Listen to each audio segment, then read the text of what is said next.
มีเพียงแต่บุญเท่านั้นแหละมีแต่กุศลเท่านั้นแหละ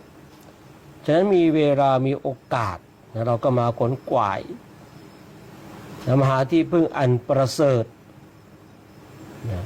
คืออย่างที่ได้กล่าวเมื่อสักครู่นี้ว่าคือญาติของเราพ่อแม่พี่น้องสามีภรรยาลูกเนี่ยเป็นที่พึ่งได้เฉพาะในชาตินี้เนี่ย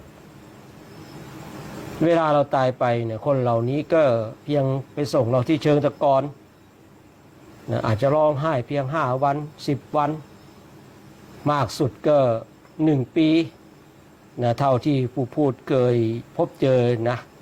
มีโยมท่านหนึ่งนะสูญเสียลูกไปประมาณ1 ปีเศร้าโศกเสียใจนะหลังจากนั้นก็นะสวนเสเฮฮาสนุกสนานนะสงสัยทีแรกก็เสียใจลูกตายนะพอ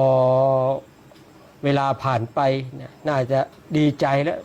ลูกน่าจะตายตั้งนานแล้ว